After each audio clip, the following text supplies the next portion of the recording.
Pelo sinal da Santa Cruz, livrai-nos Deus, nosso Senhor, dos nossos inimigos. Em nome do Pai, do Filho e do Espírito Santo. Amém. Meu Senhor e meu Deus, creio firmemente que estais aqui, que me vês, que me ouves. Adoro-te com profunda reverência.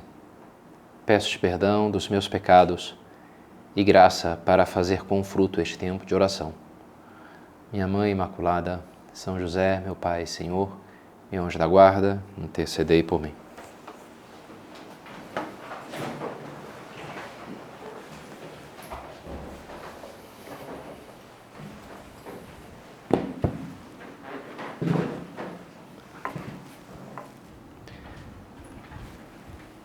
Não são os sãos que precisam de médico, mas os enfermos.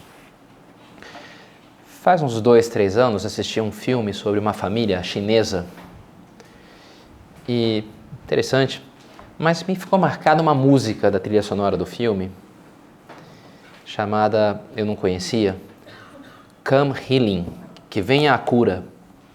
É de um compositor dos anos 70 e que fala muito disso, até se apresenta como um hino penitencial e convida que venham as pessoas, vem aqui com teus cacos, com as tuas feridas, com as tuas frustrações, com os teus erros, para que venha a cura. Não fala de Deus, mas se subentende, né? Se colocasse diante do Senhor, para que venha a cura do corpo, a cura da alma, a cura do coração, tu vai. E me parece, eu achei bonita assim aquela letra, aquela música, porque toca uma corda muito forte no nosso coração, nessa sede do coração humano, justamente por isso, pela cura. Em geral, a gente sente que precisa, né, da cura. Não me parece ser à toa o prestígio que tem os médicos, sempre muito prestígio, mesmo quando não mereciam, a gente pode pensar, ou quando não mereçam. Recentemente, escutava um historiador que dizia, olha, começou a ter mais chance de te beneficiar do que de prejudicar você visitar um médico, mais ou menos há uns 100 anos atrás. Antes disso, a chance era que você piorasse, né? Com a sangria, os remédios malucos lá que eles davam, né? Então, a medicina começou a funcionar minimamente só, mas é uma profissão que já existe, sim, sei lá, né? Quantos milênios, quantos séculos, porque o ser humano tem essa necessidade. E é significativo que o próprio Cristo se apresentou assim, como médico. Como médico. Qual era que cura ele veio nos trazer? Qual que é a especialidade de Jesus? Ortopedista? Neurologista? Dermatologista?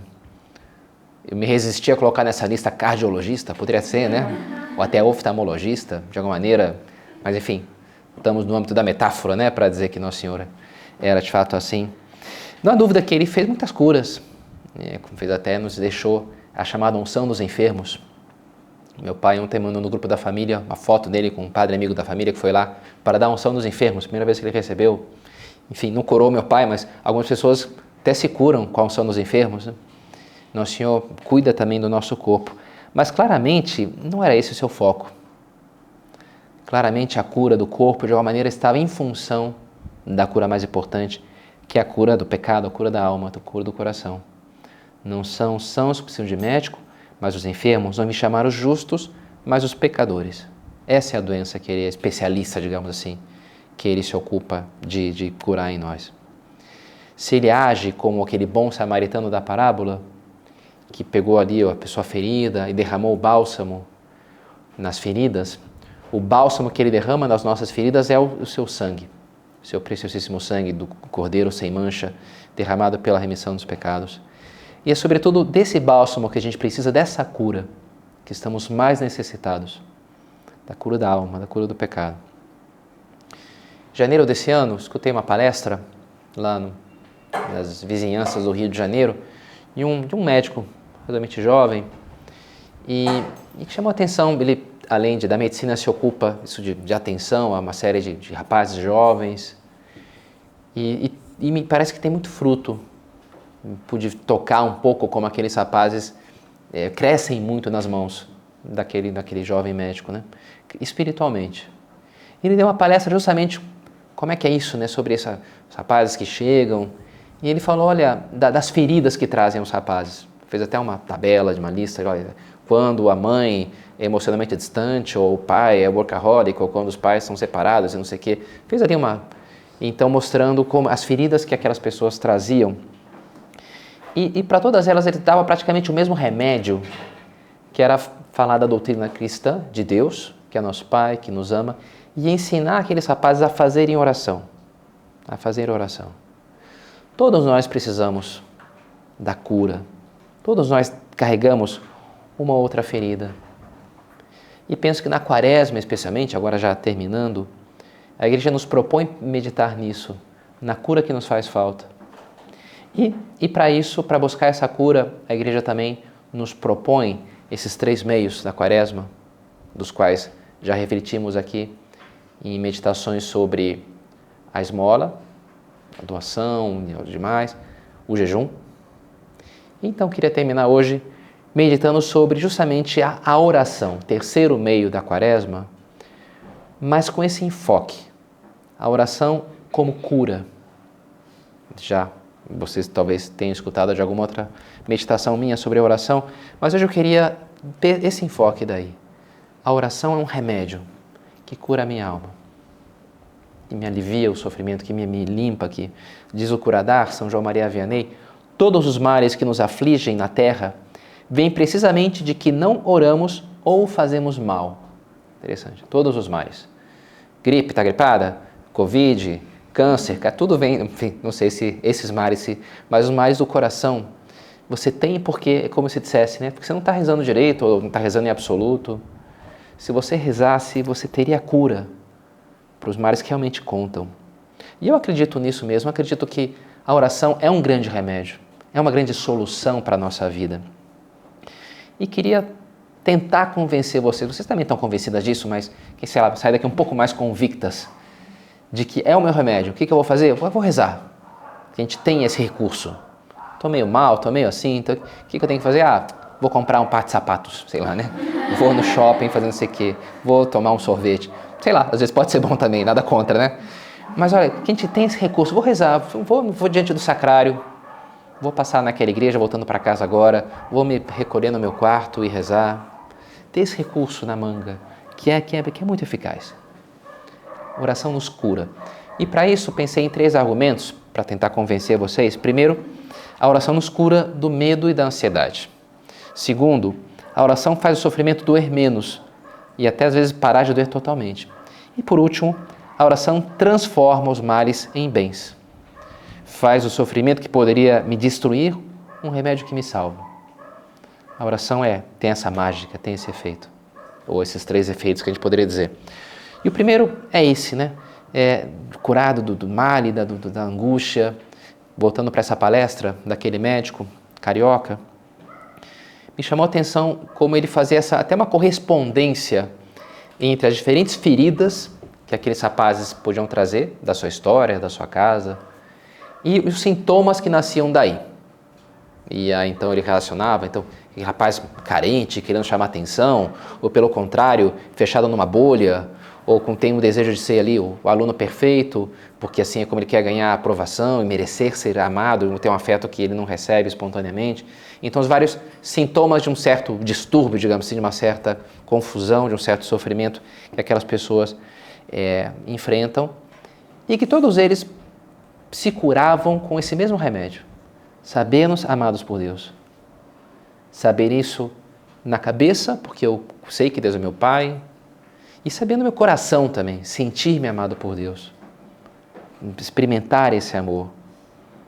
Que oportuno não é para isso agora, a Semana Santa, que está aí às portas, na verdade, meditar na paixão do Senhor.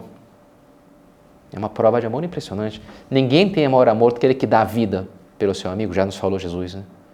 Você não vai achar outra pessoa. Que São Paulo, acho muito bonito, ele depois da conversão dele, ele foi para o deserto. A gente não sabe o que rolou lá no deserto do Saara, ele ficou lá um tempo, depois voltou. Ficou uns meses lá, uma espécie de retiro, depois que ele vai começar a pregação e tudo. Mas eu imagino encontrar um eco dessa oração pessoal dele, muito profunda, naquelas palavras que ele escreve: Dilexit me et tradedet semet ipsum pro me. Amou-me e entregou-se até a morte por mim. por mim, ele vai falar, acho que é aos Romanos, olha, difícil achar um homem que tope morrer por um justo, dar a vida por alguém, difícil, né? Agora imagina achar alguém que dê a vida por um criminoso, por uma pessoa má, aí é impossível, né? Jesus morreu por mim quando eu era o criminoso, quando eu era o pecador, antes de eu ser justificado pela graça dele. E isso é a grande prova de amor dele, né? E é bonito que ele escreva isso no singular, eu acho. Amou-me a mim e entregou-se até a morte por mim. Ok, pela humanidade, pelas pessoas, tá, mas é algo pessoal que está em jogo aqui. Me amou a mim, se entregou por mim, deu sua vida por mim. A oração, às vezes uma oração mais longa, um retiro, deve nos levar de alguma maneira, em algum momento, a isso, a se situar-nos diante de Deus, no plano eterno da vida, onde eu entendo que eu tenho aquilo que eu preciso, onde eu sinto que é saciada essa minha sede de amor, que é praticamente a única coisa que eu preciso, né? Ser amado, saber me amado. E no plano da oração, no plano sobrenatural, eu sei, eu experimento isso. Então, como que se aquieta, né? A minha ansiedade, a minha angústia. Uma vez uma menina me procurou falava comigo, tinha direção espiritual, e ela ia ter que fazer uma viagem de avião, e ela morria de medo de avião. Então ela veio falar comigo para ver se eu ajudava ela, e ela não curtiu muito do meu conselho, depois ela reclamou. Porque eu falei para ela, olha, eu não sei, né, não sei o que vai acontecer, se não tem como te garantir que não... Sei lá, a vida é um pouco assim, pode acontecer mil coisas, mas uma coisa eu posso te garantir, entendeu? Que Deus te ama e Deus está contigo, e essa vida, por mais que acabe alguma hora, o que importa é a vida seguinte, que vai continuar, que vai ser eterna. E aí que a gente tem que se agarrar, esse é o verdadeiro fundamento, a verdadeira segurança, na nossa fé, confiar em Deus. E ela falou, para depender do meu jeito, você ia dizer, olha, fica tranquila, vai dar tudo certo, não vai ter nenhum problema no avião. Sei lá, podia dizer, mas olha, Deus não me deu o dom da profecia, né? Não sei se vai... E eu acho que eu não quero ser mentiroso, falar um negócio que eu não sei, né? Eu procuro ter um certo zelo com as coisas que eu falo, né? Vou falar um negócio... Não deu nada de errado também, não teve nenhum acidente. Mas me parece, sabe, que a nossa segurança mesmo não é um pensamento positivo, assim, vai dar tudo certo, vamos lá. Sei lá, se alguma vez ajuda para um mecanismo psicológico, tudo bem também. Mas a coisa sólida não é isso, né? Não é o apoio humano. Não é que eu tenho um seguro de vida, que eu comprei o carro mais caro, que tem proteção, ou que eu tenho... Essas coisas sempre vão ser muito fugazes, né? Sempre vai ser algo muito frágil. As riquezas do mundo, tesouros que o ladrão rouba e a traça corrói, a gente nunca sabe, né? Já Jesus fala isso. Agora, outra coisa, você tem o tesouro no céu. Se eu vivo nesse plano sobrenatural, aí sim, né? Aí eu realmente posso estar tranquilo. Aí eu tenho motivos reais para não me desesperar, para ir pela vida seguro. Quando uma pessoa está assim, sedenta, carente, com dor, com fome, ela tende a ficar muito centrada em si mesma. Porque o corpo grita, né? O estômago grita, cara, arranja comida aí porque você vai morrer de fome, faz alguma coisa, está doendo o meu pé, não sei, né? É difícil. E daí a importância, quando a gente consegue sentir-se assim, saciados, a segurança do amor a Deus, o segundo passo aqui que me faz em mim é abrir-me para esse amor, para querer amar em troca, para querer retribuir esse amor. E é o segundo ponto que a oração nos coloca. Na medida em que eu confio no seu amor por mim, eu começo a encarar as dificuldades da vida não como castigos ou azares, mas como grandes oportunidades para amar mais a Deus, para me purificar dos meus pecados. Muda, inverte a chave de leitura dos eventos. Um psicólogo amigo meu, ele falando, me dando alguma dica, olha, como ajudar, às vezes uma pessoa, e dizia, olha, ajuda você a tentar ajudar a pessoa a entender que, em geral, o que a gente sente passa pelo filtro da nossa interpretação. Tanto é assim que você tem pessoas que têm duas pessoas, circunstâncias muito parecidas, e uma pode estar sofrendo muitíssimo com aquilo, e a outra está super tranquila, né? Porque para a primeira aquilo é um drama terrível e já era tudo, e para a outra, sei lá, é parte da vida, tranquilo, né? Como eu equaciono, como eu encaixo as coisas, é em grande parte isso que me faz sofrer, ou não, ou me dá alegria. A leitura que eu faço dos acontecimentos. E a oração me dá essa chave, me dá essa leitura. São José Maria conta que essa oração mais elevada ocorreu num bondinho. Eu não sei se andei alguma vez em bondinho. No Rio ainda tem um bondinho lá, no bairro Santa Teresa. Mas naquela época lá, nos anos 30, 1931, lá em Madrid, o bondinho era um meio de transporte relevante. E ele subiu uma vez naquele bondinho, estava lendo um jornal, e ali veio uma oração muito intensa para ele, que foi a oração da filiação divina, de tocar-se, de saber-se muito filho de Deus. Ele até depois disse que soltou ali, desceu e foi andando meio bêbado pelas ruas de Madrid, só repetindo assim, Abba, Pater, meu pai, meu paizinho, ele como que avassalado por aquela consideração de que Deus é o meu pai, que está dizendo como ele cuida de mim e me ama. E é significativo que tenha sido nesse momento, nesse ano, porque as coisas era um caos que estava ocorrendo na vida pessoal de São José Maria, problema de saúde, financeiro, não tinha dinheiro para nada, na família, no âmbito eclesiástico, queria mandar ele embora de Madrid, vai ter que fazer o doutorado. E no âmbito social, começa o caos social na Espanha, começa a queima de conventos e igrejas, que vai depois cair na Guerra Civil Espanhola, vão matar um terço dos padres, vai ser o caos social mesmo, literalmente, né? 1 milhão de mortos na Guerra Civil Espanhola. E no meio daquela ausência de seguranças humanas, Deus, como se dissesse para ele, confia em mim, você não tem mais nenhum apoio humano? Ok, então eu quero ser o teu apoio, eu vou ser o teu chão. Não tem mais nenhum chão. Então, e aquilo mudou. As circunstâncias externas não mudaram para nada. Não é que Deus chegou, fez assim, pá, tudo se resolveu. Não mudou nada exteriormente, né? Mas a atitude dele, a leitura dele mudou completamente. E por isso a vivência daquelas circunstâncias. Uma historinha simples de Santa Teresinha que me chamou a atenção na biografia dela. Ela que era uma menina assim meio, a caçulinha, cuidadinha, né? Um pouco assim, menininha assim, né? Aquela coisa. E ela então era muito assim, arrumadinha, as coisas bonitinhas, né? E ela chegou no convento e as outras irmãs, muitas tinham uma formação um pouco diferente, viam mais do campo, era gente um pouco mais assim, né? Da vida, da dureza da vida, e deixa de mimimi, um pouco assim, né? Deixa de frescura, né?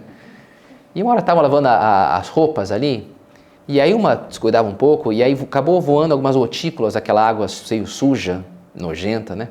No rosto da Teresinha. E na hora tem uma reação assim, de nojo, né? De coisa horrível, sai pra lá, né? Mas na hora ela se controlou. E ela pensou, como isso aqui me custa, né? Que repugnância que eu sinto. Olha, pois que bom que eu possa abraçar isso aqui e oferecer para Jesus. Algo que me custa, a minha vida é tão tranquila, não tenho nada para oferecer de sofrimento ao Senhor, que sofreu tanto por mim. Pois que bom que eu tenho isso, que bom que está me dando isso daqui. E ela abraça aquilo ali, e a partir daí ela vem aquelas gotinhas, ela gosta quase, não sei se literalmente, mas ela reage com uma atitude interior positiva diante daquilo.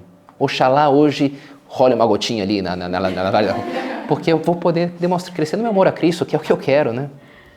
Interessante a mudança de chave, né? De leitura e, portanto, de vivência daquilo.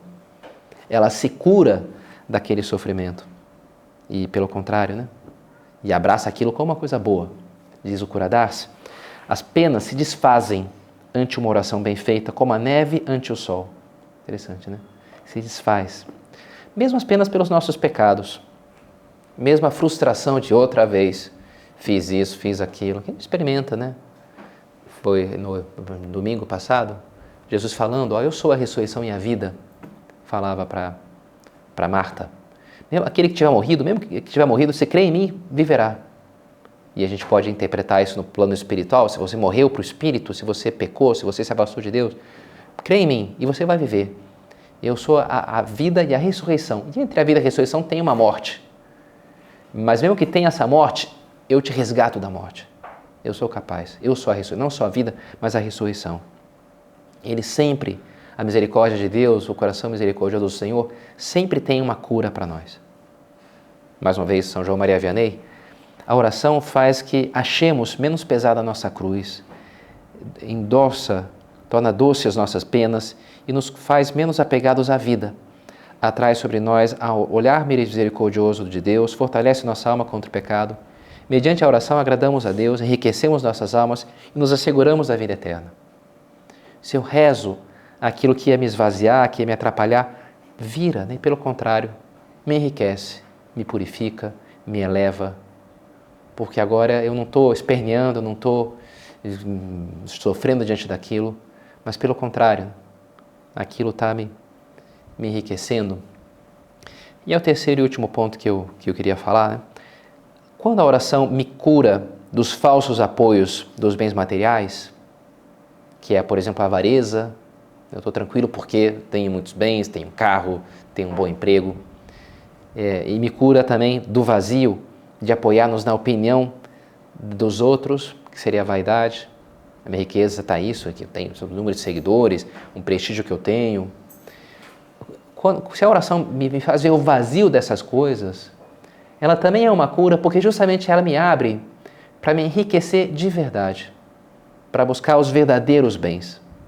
Me liberta, me cura das falsas riquezas, no fundo do egoísmo, para me abrir para o caminho do amor autêntico. Me ajuda a não estar buscando a mim mesmo e por isso me permite amar de verdade. Isso é o que faz a oração. Me cura do egoísmo e assim me permite amar. Me cura da dor, me cura do medo e me cura do egoísmo, do vazio do egoísmo. Esses dias um rapaz falava comigo do namoro, do noivado, no fundo já é noivo, e dizia, padre, eu vejo que eu gasto muito tempo com ela, né? E acaba faltando tempo depois para resolver as coisas, arrumar minha casa, e eu não estou dormindo direito. Claramente ele via que era uma desordem aquilo ali, que ele tinha que, não é todo dia, não precisa, né? Sei lá, hoje não, deixa eu ir lá lavar minha louça porque o negócio já está desesperador, né? E então essa situação. E ele dizia, padre, eu vejo que eu tenho que fazer isso, mas assim, depois eu vejo aquele rostinho lindo dela, eu não consigo, fala todo apaixonadinho assim, né? Eu não consigo dizer, deixa eu for embora, eu não consigo. Interessante, né? Isso é um cara apaixonado, né, pela noiva. Interessante. E olha, acho que a gente pode aplicar isso para Nosso Senhor, para Deus, sabe? Não há ninguém mais bonito do que Nosso Senhor, o mais belo do Filho dos Homens. Se a gente visse o seu rosto, a gente se apaixonaria na hora, sabe? Aquela coisa assim, química ali, uma coisa avassaladora. Né? Não tem como, entendeu? É porque ele é de fato, né, a beleza. Se a gente tocasse o amor dele, se a gente enxergasse, é o que vai acontecer no dia do juízo. Eu interpreto assim, quando a gente morrer, ele vai me dizer aquela frase do Eric Clapton, "You don't realize how much I love you", que é uma música do Eric Clapton. Você não se dá conta do quanto eu te amo. A gente não se dá conta mesmo, né? Mas na hora a gente vai ver nos seus olhos, no fogo dos seus olhos, né? Mas agora a gente pode de alguma maneira intuir. Agora, então veremos face a face. Mas já podemos ver como que num espelho, entendeu? Já dá pra... E a oração permite ver, ainda que num espelho, mas ver alguma coisa. E isso é que me fará enamorar-me dele, apaixonar-me por ele. E assim, quase ser incapaz de dizer não para ele. Ser incapaz de não amá-lo. Isso tem que ser a oração. Me enriquece, porque me abre para a sagrada face do Senhor. E assim, essa face vai puxar o meu coração. Necessariamente. Se eu sou capaz de olhar para ela com profundidade. Como é que eu faço isso? Rezando, né? Rezando, olhando, buscando, cavando, investindo. Bonito ver pessoas que vão sendo alma de oração e aquilo de fato vai movendo a sua vida, né? Claro, talvez você tenha tido algumas experiências mais intensas disso, num retiro, naquele momento, sozinho ali no sacrário, sei lá, depois de uma missa, numa comunhão, em que você sentiu a proximidade do Senhor e aquilo te tocou. Mas também é verdade que o homem é um ser que esquece, já se costuma dizer. E essas experiências, às vezes, se esvaem um pouco, a marca que elas deixaram na nossa memória tende a se esvair. E por isso a gente tem que, uma vez ou outra, resgatar isso. Como também isso, os namorados, os noivos. Conheci uma parente minha que começou a namorar com um cara e ele estava terminando um mestrado nos Estados Unidos. E começaram a namorar um mês antes, ele voltou para lá, ia ficar mais um ano lá. É uma coisa meio assim, temerária, né? Um ano longe. Mas, enfim, eles se falavam todos os dias meia hora. Eu nem tinha celular naquela época, nem internet, mas todo dia. Ele era rico, pagava a conta. E eles se falavam. De fato, quando ele voltou, depois de um ano, se renovaram e casaram, né? A gente poderia pensar, olha, se faltasse aquele telefonema, é um pouco de exagero, né? Todo dia, meia hora, sei lá. Olha, mas talvez aquilo foi o que sustentou aquela relação, né? Talvez sem aquilo, sei, a menina ia achar os rapazes interessantes, ou o cara lá nos Estados Unidos também ia conhecer uma outra menina, queria chamar atenção. Normal, acontece isso, o coração humano é assim, não é verdade? Mas porque eles investiram, porque eles foram lembrando E foram buscando aquilo que valia, né? São José Maria anotava até nos papéis que ele trabalhava, DOG, que é uma ejaculatória. Deu omnes glória. Para ti, Senhor, toda a glória. Voltar uma vez e outra a oferecer para ele. É isso aqui que eu quero. Ok, vou fazer isso aqui bem, quero me livrar desse assunto, ok. Mas eu estou fazendo isso aqui para a tua glória, Senhor. Lembrava isso uma vez e outra. O que eu quero, né? A oração me mostra isso daí.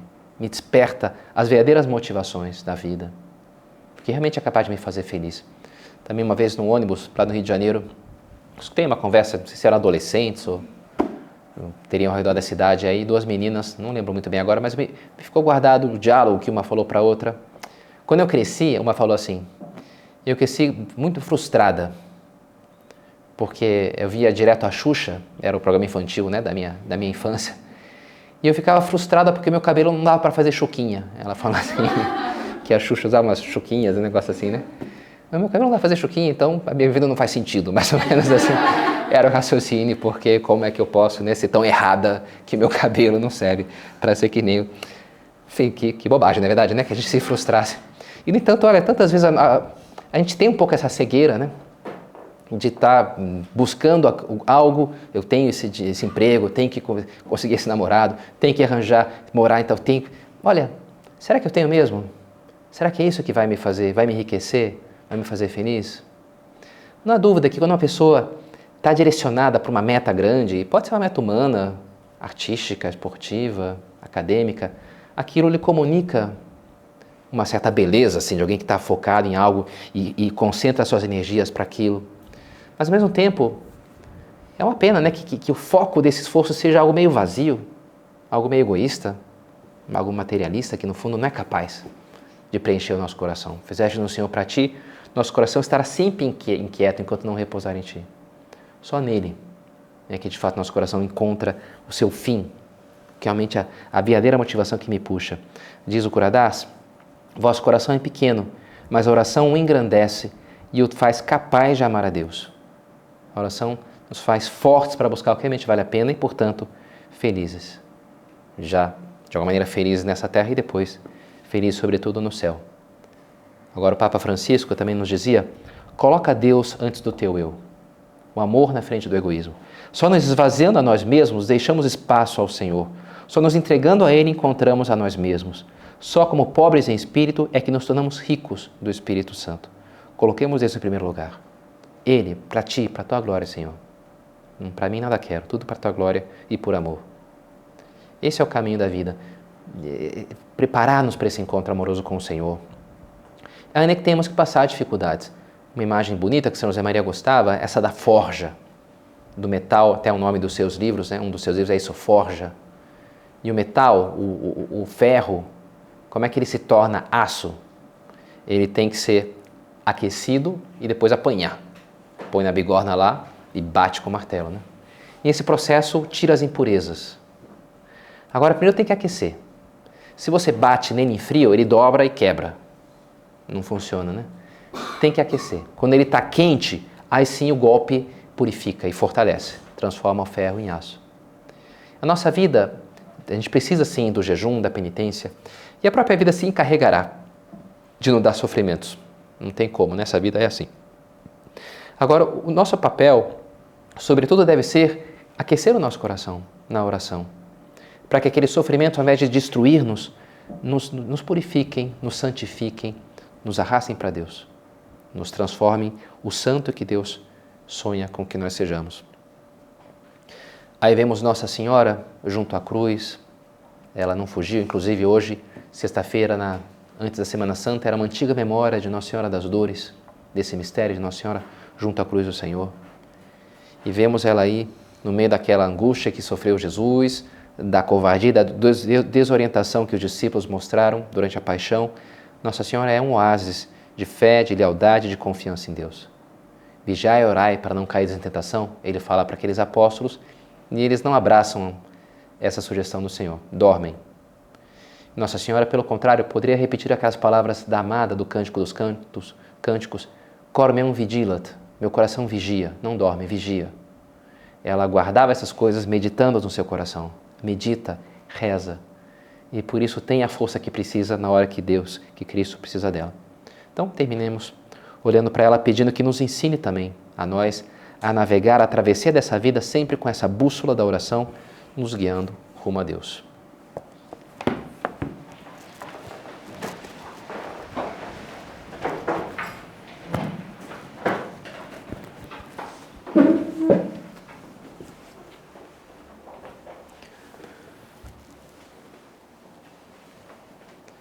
Dou-te graças, meu Deus, pelos bons propósitos, afetos e inspirações que me comunicaste nessa meditação. Peço-te ajuda para os pôr em prática. Minha Mãe Imaculada, São José, meu Pai e Senhor, meu anjo da guarda, intercedei por mim.